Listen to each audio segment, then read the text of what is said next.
लुबैनाय बायदि मोनसे एक्सपेक्टेशन मोनसे रिजाल्टखौ मोनाखैब्लाबो जों मोनसे प्राउड फिल खालामनो हादों। खारना जाहैबाय अल आसाम बर' बिजोंनि जि मोनसे माने टप पजिशन दुलाराय बर' फरायसा आफादा देरहासार कमल कुमार बान्था होयो अल आसामनिफ्राय बर' बिजोंनि। बेवहाय चिरां जिल्लानिफ्रायनो जोंनि सासे फरायसाया सोमावसार बसुमतारिया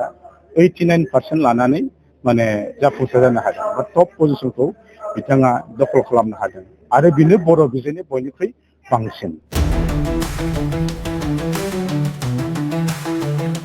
खेबनि थाखाय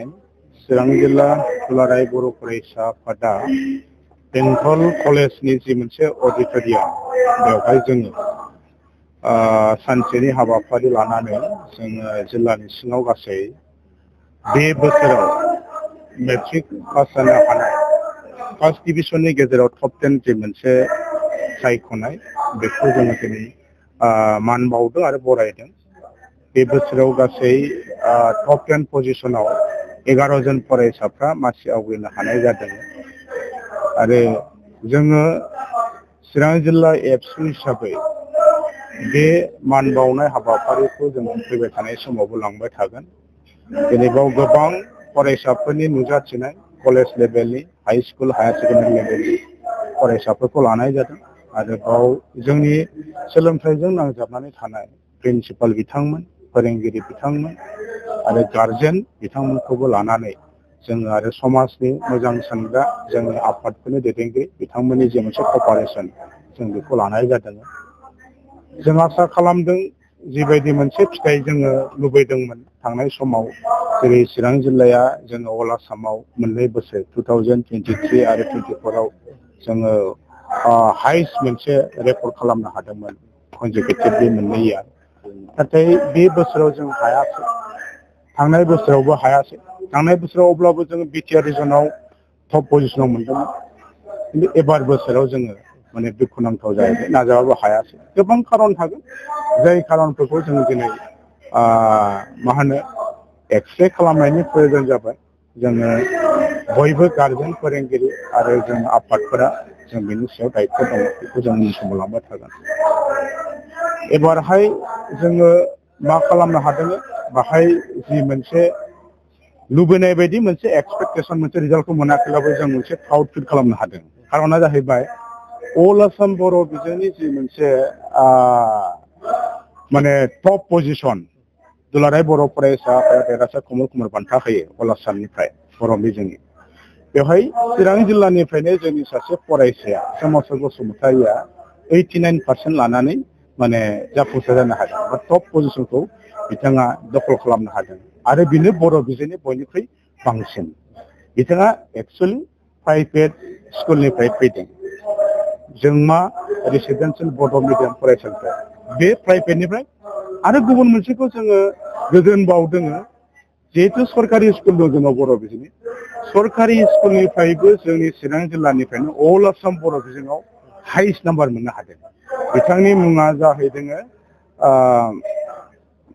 स्वर्नलता नार्जारि। बिथाङा 87.83% लानानै उथ्रिनो हादों आरो बिथाङा TMC दक्षिण बिजनि हाई स्कुलनिफ्राय हादों बिजनि साब डिभिजनाव। दा बेयो जोंनि थाखाय गोजोनथाव रादाब आरो बिथांमोना जोंनि ओनसोलनि बा जोंनि जिल्लानि थाखाय आरो गासै बर' बिजोंनि फरायसाफोरनि साफा साफा रल मडेल जागोन जों बेखौ आसा खालामदों। गासै जाफुंसारनाय जोंनि फंबाय बिनानाव स्टुडेन्टफ्रा इयुननि जि मोनसे थांखि मिजिं बेखौ सोलोंथाइनि गेजेरजों गोब्राब नाजानायनि गेजेरजों मोनफुंनो हाथों आं बेखौ इसोरनि खाथियाव आर'ज गाबबाय। दा दिनैहाय चिरां जिल्लाया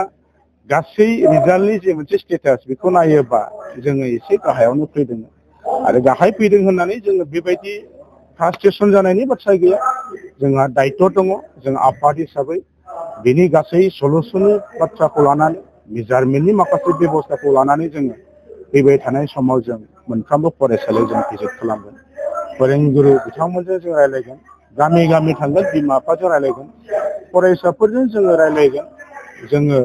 जाफुंसार जानांगौबा मोजां मोनसे कुवालिटि इडुकेसनखौ मोजां मोनफुंनांगौबा जोंनि थांखि आरो नोजोर जोंनि जि मोनसे स्ट्रागोलफ्रा जोंनि प्रिपारेसनफ्रा माबायदि जानांगोन, दिनैनि एग्जामिनेसननि जि पेटार्न कुइसननि पेटार्न दा बेयो जिहेतु सोलायबाय थादों गोदान गोदान बाहाय माखासे पलिसिफ्रा दिनै एडाप्ट जादों नेसनेल लेभेलाव स्टेट लेभेलाव दा बे थासारिफोरजों निउ पलिसिफोरजों जोङो बोरैहाय स्टुडेन्टफ्रा एडजास्ट जानानै गावनि हायार एडुकेसनखौ क्वालिटि भाबै लानानै थांनो हायो बेखौ निस्सय दिनै जोङो मोजाङै सावरायलायनांगौ दं आरो लांनांगौ दं बेनि थाखाय दुलाराय बर' फरायसाफोरा जों जेब्लाबो रेडि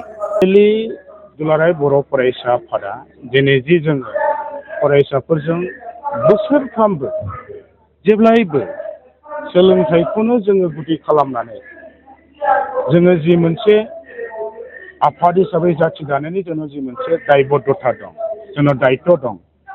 आरो दिनैनि दिनाव जों नुबाय जे जायखिजाया बेक्तियानो जा न'खरानो जा समाजानो जा हारि हादरानो जा गसंथानांगौबा थांनानै थानांगौबा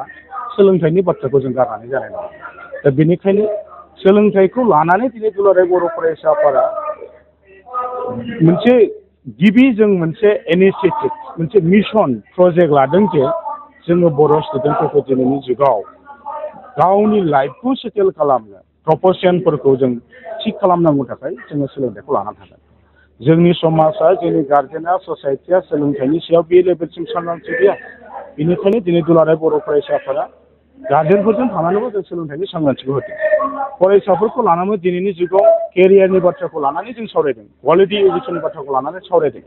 फोरोंगिरि सारमोनखौबो जों खावलायदों जे दिनै जों फरायसाफोरखौ माबायदि जों जोथोन लानाया प्रयजन दं